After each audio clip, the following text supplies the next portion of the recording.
जय माता दी। जय माँ कामाख्या। देव राधा ट्रस्ट सत्यवाणी चैनल से आप सत्य संदेश सुन रहे हैं।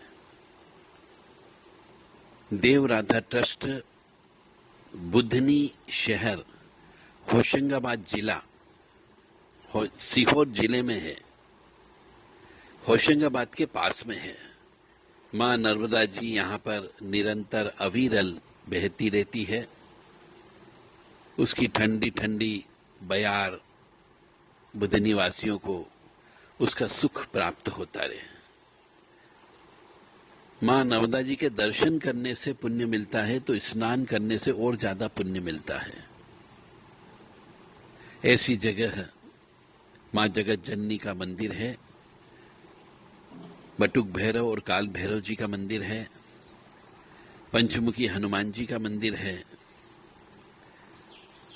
परमपिता परमात्मा भोलेनाथ माँ गोरा के साथ में विराजमान है।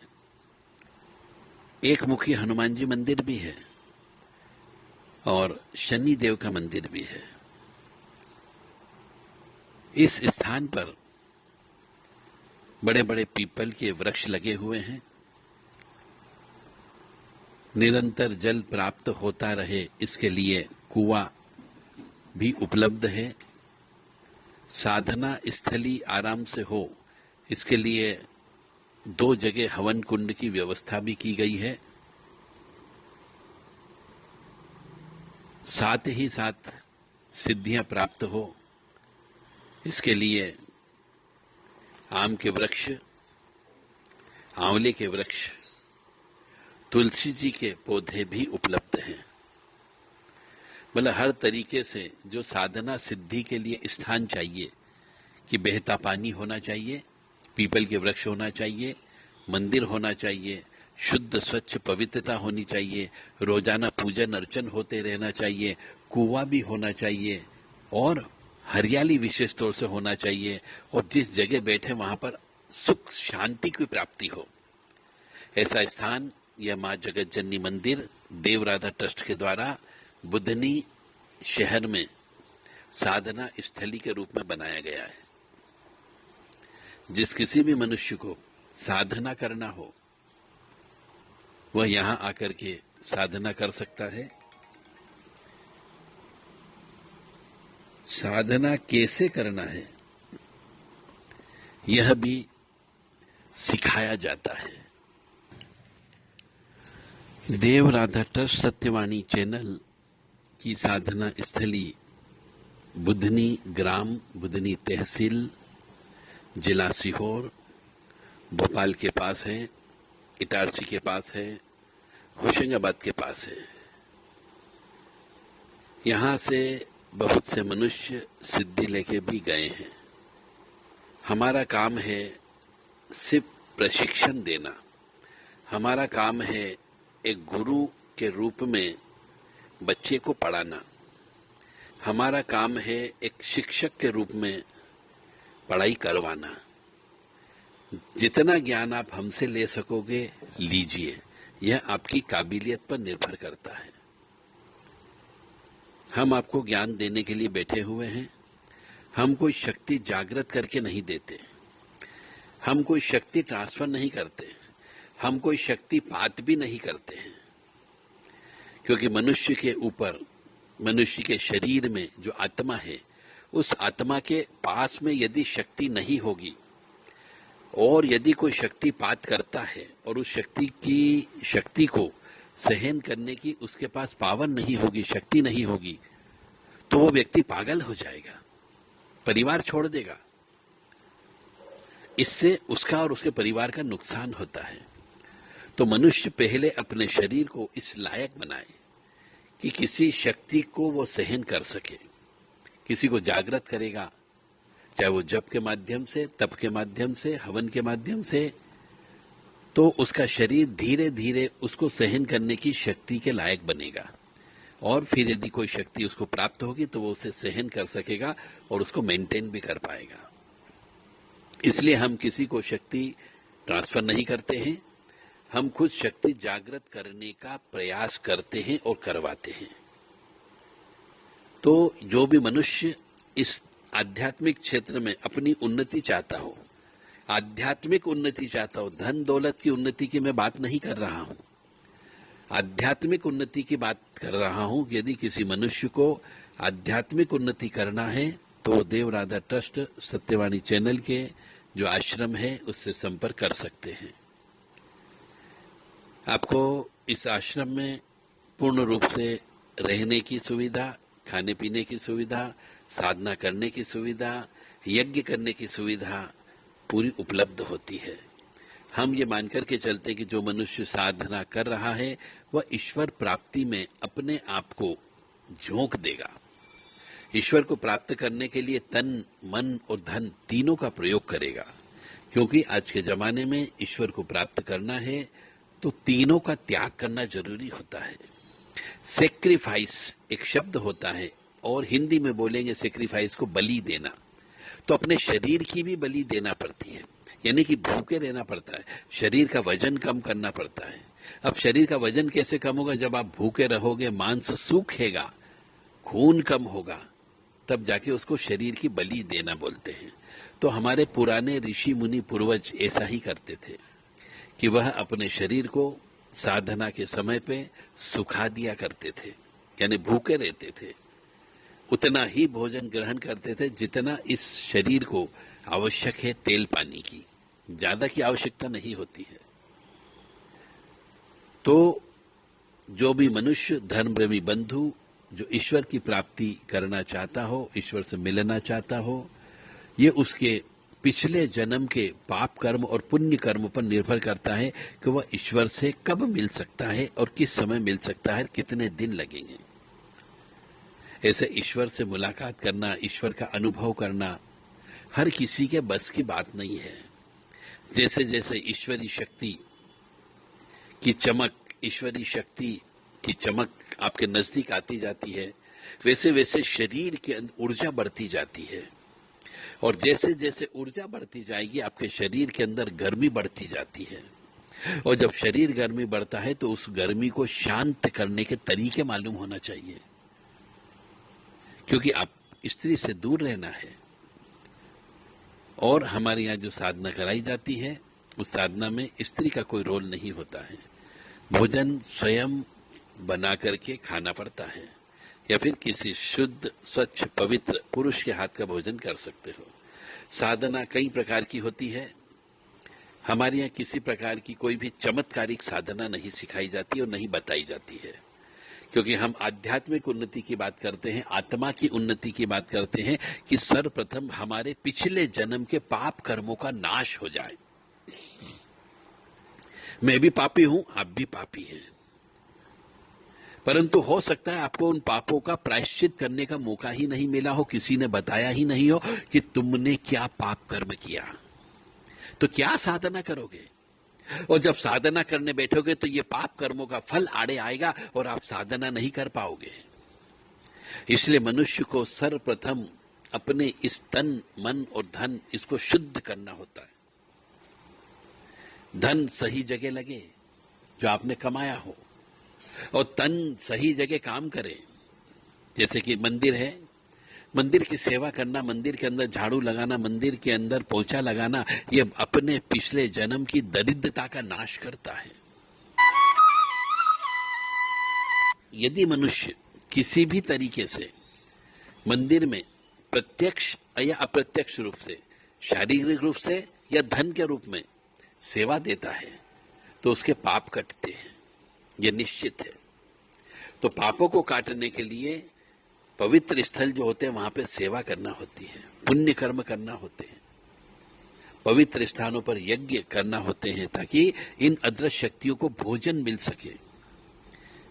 हम कई अदृश्य शक्तियों से बात करते हैं तब वो हमें यही कहती है कि जो मनुष्य हमें जितना तृप्त करके रखेगा, हम शक्तियों को जितना भोजन देगा, हम उसके साथ जुड़ जाते हैं, चाहे वो पापी मनुष्य ही क्यों ना हो, क्योंकि वह हम अदृश्य शक्तियों को शक्ति प्रदान कर रहा है, तो फिर हमें भी उसके लिए कुछ न कुछ तो करना पड़ता है। चाहे वो बलि दे करके करे, चाहे बकरे की बलि देकर के शक्ति प्रदान करे, चाहे वो मुर्गे की बलि देकर के शक्ति प्रदान करे, चाहे वो अपनी बलि देकर के वह शक्ति प्रदान करे, या फिर चाहे वो महिष बलि देकर के करे, परंतु बलि देना अवश्य आवश्यक होगी। अब बलि का मतलब कोई जरूरी नहीं कि जानवर की ही बलि दी जाए। हम अपने इस मांस को कम कर लें तो वह भी बलि होती है, हम भूखे रहें तो वह भी बलि होती है। इस शरीर के वजन को कम कर ले तो हमने इतना मांस मां भगवती के चरणों में अर्पित कर दिया, ऐसा माना जाता है। तो साधना के रूप में जो भी मनुष्य, चाहे वो महालक्ष्मी की, महाकाली की, सरस्वती की साधना करना चाहता हो, यहां पे पूर्ण रूप से साधना से संबंधित ए से लेकर के जेड तक का प्रशिक्षण दिया जाता है, बशर्ते कि आपके पास सहन शक्ति होना चाहिए, पेशेंस होना चाहिए, और थोड़ा बहुत धन खर्च करना ही करना होगा, क्योंकि बिना धन खर्च किए धर्म की प्राप्ति नहीं होती है। शारीरिक रूप से, मानसिक रूप से और आर्थिक रूप से, तीनों तरीके से आपको समय और धन दोनों खर्च करना पड़ते हैं। जल्दी भी उठना पड़ता है, जैसी साधना उस तरीके से जगना भी पड़ता है। काली साधना करोगे तो रात को जगना पड़ता है, और सात्विक साधना करोगे तो दिन में जगना पड़ता है। दोनों एक दूसरे के विपरीत है। तो जो भी मनुष्य साधना करना चाहता हो वह मनुष्य देवरादत्ता सत्यवाणी चैनल से संपर्क कर सकते हैं। 9893128047, 7649862712 और 7649862712, 7987237885। इन नंबर पर अपना पूरा परिचय दें, अपना पता बता दें और कौन सी साधना करना चाहते हो यह बता दें। यदि वास्तव में साधना करना चाहते हो तो अपनी जन्म पत्रिका को भी चेक करवाएं पहले, ताकि आपके इष्ट देवता कौन है यह पता लगाया जा सके, पिछले जन्म के कितने पुण्य कर्म है यह पता लगाया जा सके, और पिछले जन्म के कितने पाप कर्म है यह पता लगाया जा सके, और कौन सा पाप कर्म किया है। क्या गुरु के साथ धोखा किया, क्या माता के साथ धोखा किया, क्या पिता के साथ धोखा किया, क्या भाई बहन के साथ धोखा किया, क्या नौकर चाकर के साथ धोखा किया, क्या मित्रों के साथ धोखा किया आपने, क्या ईश्वरी शक्ति के साथ धोखा किया, क्या मंदिर से चोरी की,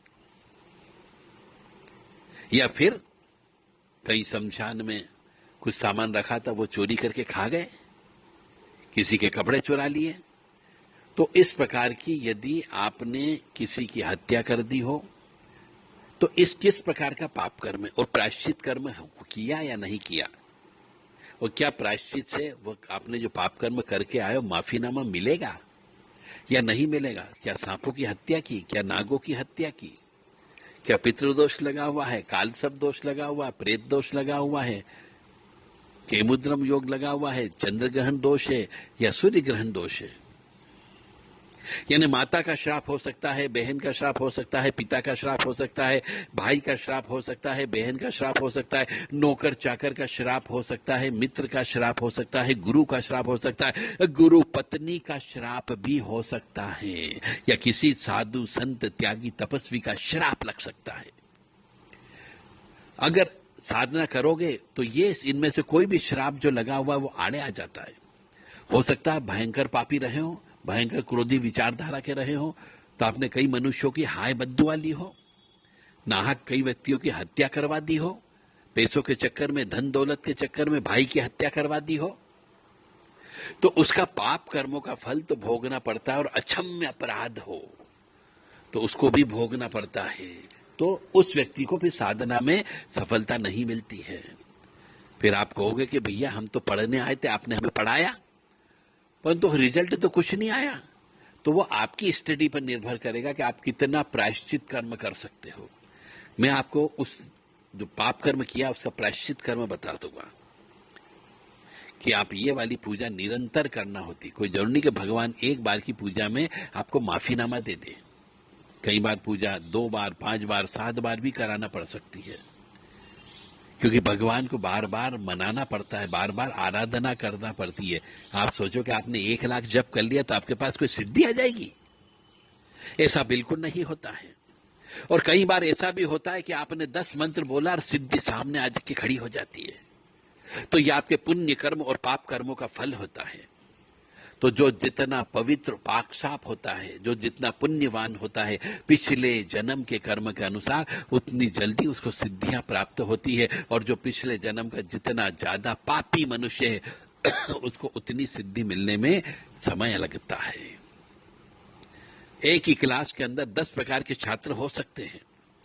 कोई पुण्यवान मनुष्य हो सकता है, कोई पापी मनुष्य हो सकता है, कोई आधा पुण्यवान हो सकता है, कोई आधा पापी मनुष्य हो सकता है। जैसे हम एक क्लास में देखते हैं, बहुत से बच्चे पढ़ते हैं, हम भी पढ़े हैं, आप भी पढ़े हो, पर हर कोई व्यक्ति फर्स्ट क्लास नहीं आ सकता, हर कोई व्यक्ति सेकंड क्लास नहीं होता है, और हर स्टूडेंट्स, हर छात्र पूरा पूरा फेल नहीं हो जाता है। सबकी अलग अलग मति बुद्धि होती है, मन होता है। इसी प्रकार आध्यात्म में भी सबके अलग अलग कर्म होते हैं। यानी एक ही माता पिता से एक ही समय में 1-2 मिनट के अंतर से भी यदि 2 भाई पैदा होते हैं, यदि 2 बहनें पैदा होती है, तो उनका भी भाग्य अलग अलग होता है। क्योंकि यह सब जो भाग्य है पिछले जन्म के कर्मों का फल होता है। एक ही स्थान पर एक ही माँ बाप की से पैदा हुई 2 संतान का भाग्य अलग अलग हो सकता है और होता है। तो ये सब उसके पिछले जन्म के प्रारब्ध कर्म, संचित कर्म और अकर्मण्य कर्म पर निर्भर करता है। तो आइए अपने पापों का नाश करिए, अपने पापों का प्रायश्चित करिए और साधना में रम जाइए, क्योंकि आगे आने वाला समय ईश्वर की ओर जाने का समय है। जो व्यक्ति ईश्वर की आराधना में लीन रहेगा वह सुखी रहेगा, और जो व्यक्ति ईश्वर आराधना नहीं करेगा उसको तरह तरह की बीमारियां लगेगी। आगे आने वाले समय में भी और बीमारियां आने वाली हैं, क्योंकि जब ईश्वर के द्वारा कोई बीमारी दी जाती है या कोई भयंकर काल स्वरूप वाला कोई राक्षस पैदा हो जाता है, तो वो इस प्रकार की जवान मौत लेता है। बीमारियों के माध्यम से केवल जवान जवान लोग ही मरते हैं, बुढ़े व्यक्ति नहीं मरते हैं, क्योंकि उनको भी जवान आत्माएं चाहिए कार्य कराने के लिए। तो आगे आने वाला समय बहुत खराब समय आने वाला है। आध्यात्म में उतर जाओ तो आपको सुख मिलेगा, शांति मिलेगी, अन्यथा जगह जगह आपको फरेब मिलेगा, आपको झूठ मिलेगा और आपको नोचने वाले मिलेंगे। चाहे स्त्री हो या पुरुष हो, बच्चे हो या बच्चियां हो, चाहे वृद्ध हो या जवान हो, सभी व्यक्तियों के ऊपर धर्म का, अध्यात्म का बहुत गहरा असर होने वाला है। मानो या न मानो, यह पूर्णतः सत्य है। तो अभी भी समय है, हम देखते हैं, हम जिससे बात करते हैं वो यही कहता है कि मैं बहुत कष्ट में हूं, मुझे बचा लो, मेरी आत्महत्या करने की इच्छा होती है। तो इस प्रकार की बहुत सी समस्याएं हर एक घर छोड़ करके उत्पन्न हो रही है, और यह समस्या जो उत्पन्न हो रही है आध्यात्मिक समस्या की वजह से हो रही है। अब आध्यात्मिक समस्या का मतलब हो गया आपका कि आप घर में हवन नहीं कराते हो, आप घर के अंदर पूजा नहीं करवाते हो, अमावस्या के दिन सत्यनारायण भगवान की कथा नहीं करवाते हो, अमावस्या के दिन पंडित जी को घर पे बुला करके भोजन नहीं करवाते हो, कच्चा खाना दान नहीं देते हो, चिड़ियों को खाना नहीं देते हो, कबूतरों को दाना नहीं चुगाते हो, मछलियों को आटे की गोली नहीं देते हो, गाय को रोटी नहीं देते हो, कुत्ते की रोटी नहीं देते हो, तो आपका भाग्य कहां से खुलेगा, कहां से पिछले जन्म के पाप कर्मों का नाश होगा? नहीं होगा। आपके स्थान के देवता होते हैं, घर के कुल देवी देवता होते हैं, स्थापित देवता भी होते हैं, क्षेत्र के देवता होते हैं, और बहुत सी जगह तो आप पवित्र स्थल पर भी रहते हो तो वहां के भी देवता होते हैं। तो आप इन देवताओं को भोजन नहीं कराते हो, इन देवताओं के नाम से आप दान धर्म नहीं करते हो, और इन देवताओं को जब तक आप भोजन नहीं कराओगे आपके घर में धीरे धीरे बहुत धीमी गति से राक्षसी प्रवृत्तियां प्रवेश कर जाती है, और आध्यात्मिक रूप से जो सुख शांति आनंद देने वाली शक्तियां होती है वह आपके घर से चली जाती है। अभी भी नहीं संभले हो तो संभल जाओ, अन्यथा कष्ट भोगने के लिए तैयार रहो। जिस घर के अंदर हवन, पूजन, जप, तप होता रहेगा, जिस घर के अंदर गाय के सूखे गोबर के ऊपर घी, शक्कर, गुड़, गूगल का धूप देते रहेंगे, जिस घर के अंदर धूप बत्ती जलती रहेगी, जिस घरों के अंदर 5 दीपक लगते रहेंगे, जिन घरों में भगवान की स्तुतियां होती रहेगी, जिन घरों में ईश्वर का नाम लेते रहोगे, जिस घर में परमात्मा का नाम लेते रहोगे, जिस घर के अंदर ईश्वर के नाम की माला जप होती है, उस घर के अंदर कभी भी कष्ट प्रवेश नहीं करेगा। तो ये साधना की बात है। पाप कर्म ही होता है, चाहे वो छुप करके किया जाए तो भी पाप कर्म होता है। इसीलिए चित्रगुप्त कहा गया है।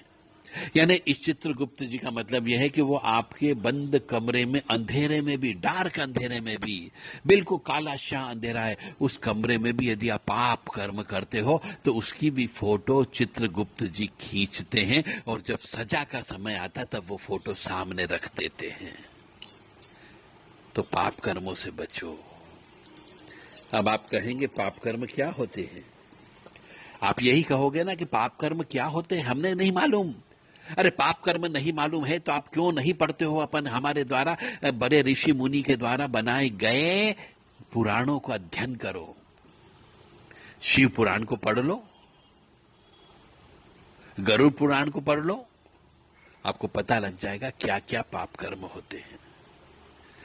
और किताब पढ़ने से कभी भी नुकसान नहीं होता है। बहुत से मनुष्य कहते कि साहब गरुड़ पुराण तो किसी के मरने पर ही ब्राह्मण करते हैं, हम परिवार वाले नहीं पढ़ते। ये भी गलत धारणा बना दी गई है। अरे ज्ञान है, ज्ञान की गंगा है गरुड़ पुराण, तो उसका पाठ करो, पढ़ो, 2-4 बार पढ़ो तो समझ में आएगा कि गरुड़ पुराण का पाठ उस प्रेत आत्मा को क्यों पढ़ाया जाता है। अरे वो जो उस मृत आत्मा को देने वाले हैं, उसके पहले खुद की आत्मा से क्यों नहीं पढ़वा लेते हो? तो आप पाप कर्म करना बंद कर दोगे। जय माता दी, जय मां कामाख्या। देखिए, अध्यात्म एक समुद्र है। उस आध्यात्म के समुद्र से जितनी बाल्टी पानी निकाल सकते हो निकाल लो, जितना सोना चांदी समुद्र से निकाल सकते हो निकाल लो, जितने मोती उस समुद्र से निकाल सकते हो निकाल लो, ताकि आपका जीवन सुधर जाए, जीवन आनंद में गुजरे। साक्षात लक्ष्मी जी भी समुद्र में से ही निकली हुई है, चंद्रमा भी समुद्र में से निकले हुए, इसलिए हम चंद्रमा को मामा कहते हैं। चंदा मामा, हम इसलिए मामा जी कहते थे चंद्र मामा को, क्योंकि लक्ष्मी जी के वो भाई हैं, इसलिए चंदा मामा कहा जाता है। और लक्ष्मी जी हर घर में निवास करती है, एक स्त्री के रूप में लक्ष्मी जी का वास होता है। इसलिए स्त्री की पूजा भारत में की जाती है, विशेष तौर से कन्याओं की पूजा, और पत्नी की भी पूजा की जाती है। जब उसको ब्याह करके लाते हैं तो साक्षात लक्ष्मी का रूप होती है, और उसके बड़े बुजुर्ग जितने भी होते हैं सब उसका पैर पूजते हैं। इसलिए स्त्री के ऊपर कभी हाथ नहीं उठाना चाहिए। यह भी साधना का एक भाग है। पूरी जिंदगी भर संकल्प लेना पड़ता है कि मैं कभी भी किसी भी स्त्री के ऊपर हाथ नहीं उठाऊंगा, अपनी इस जिह्वा से गाली का प्रयोग नहीं करूंगा। क्योंकि साधना में, ईश्वर की प्राप्ति में, यदि आपकी जिह्वा से, आपके मुंह से किसी के लिए भी यदि गाली निकालते हो, तो भगवान के नाम के बजाय आपने गाली निकाली, यानी अपशब्दों का प्रयोग किया, यानी कि आपके पुण्य क्षय हो जाते हैं। तो आपको पुण्य क्षय नहीं करना है, पुण्य को बढ़ाना है। हवन के माध्यम से, जप के माध्यम से, मीठी वाणी बोल करके और ईश्वर का नाम लेकर के, ईश्वर की आराधना करके आपको अपने पुण्यों को बढ़ाना है और वाणी को मीठी करना है। मेरी इन बातों से किसी को भी, किसी भी उम्र के व्यक्ति को भी, चाहे वो साधक हो या बिना साधक वाला हो, आस्तिक हो या नास्तिक हो, वृद्ध हो या जवान हो, स्त्री हो या पुरुष हो, यदि आहत हुई हो, उसकी आत्मा को कष्ट हुआ हो, तो हम पहले से ही आपसे माफी मांग लेते हैं। मानो या न मानो, यह सत्य है। जय माता दी, जय मां कामाख्या। राम राम राम, राम राम राम, राम राम राम, श्री राम राम राम। पाप कटे दुख मीटे लेत राम नाम, पाप कटे दुख मीटे लेत राम नाम। भव समुद्र सुखद नाव एक राम नाम, भव समुद्र सुखद नाव एक राम नाम। राम राम राम, राम राम राम, राम राम राम, श्री राम राम राम। परम शांति सुख निदान नित्य राम नाम, निराधार को आधार एक राम नाम। राम राम राम, राम राम राम, राम राम राम, श्री राम राम राम। ये राम राम शब्द बोलने से पापों का नाश होता है। हर शास्त्र ये कहता है, हर पुराण ये कहता है कि राम शब्द, राम से बड़ा कोई शब्द ही नहीं है।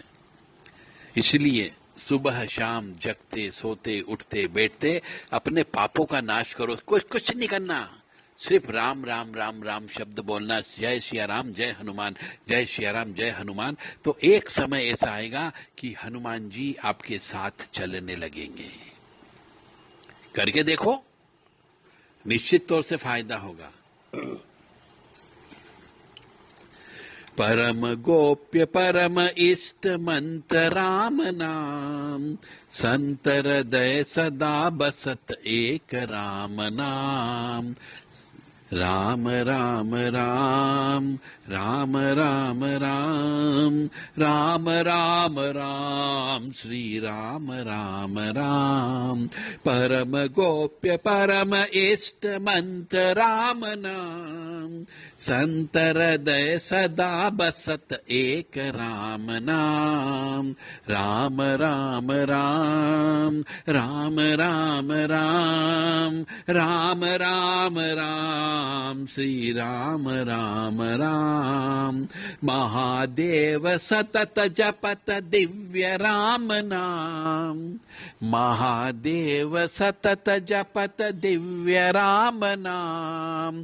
काशी मरत मुक्ति करत कहत राम नाम। कितनी बड़ी बात बोल दी है कि महादेव स्वयं साक्षात भोलेनाथ भी हमेशा सतत जपत दिव्य राम नाम, यानी हमेशा वो भी राम राम राम राम शब्द बोलते रहते हैं। और जो व्यक्ति काशी में मरता है और राम नाम शब्द उसके कानों में सुनाई देता है और उसकी आत्मा मुक्त हो जाती है। तो महादेव सतत जपत दिव्य राम नाम, काशी मरत मुक्ति करत कहत राम नाम।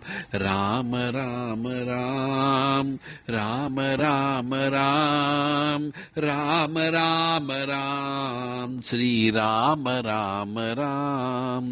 मात पिता बंधु सखा सब ही राम नाम, मात पिता बंधु सखा सब ही राम नाम। भक्त जनन जीवन धन एक राम नाम। राम राम राम, राम राम राम, राम राम राम, श्री राम राम राम। मात पिता बंधु सखा सब ही राम नाम, भक्त जनन जीवन धन एक राम नाम। राम राम राम, राम राम राम, राम राम राम, श्री राम राम राम। प्रेम मुदित मन से कहो राम राम राम, राम राम राम, श्री राम राम राम। तो सिर्फ राम राम नाम लेने से आपके पापों का नाश हो रहा है, तो क्यों नहीं लेते हो? तो मुझे उम्मीद है कि आप सब लोग अपने पापों का नाश अवश्य करोगे, चाहे जाए अनजाने में करो या जाने में करो, परंतु आपको अपने पापों का नाश अवश्य करना है। तो ही आपको सुख मिलेगा, शांति मिलेगी और धन की प्राप्ति भी होगी। अन्यथा जीवन कष्ट में रहेगा, जीवन संघर्ष में रहेगा। पुण्य नहीं करोगे तो जो कमा के लाए हो वो खर्च हो जाएगा और खाली पोटली लेकर के आप जाओगे। तो अगला जन्म में और ज्यादा आपको संघर्ष करना होगा जीवन जीने के लिए। जय माता दी।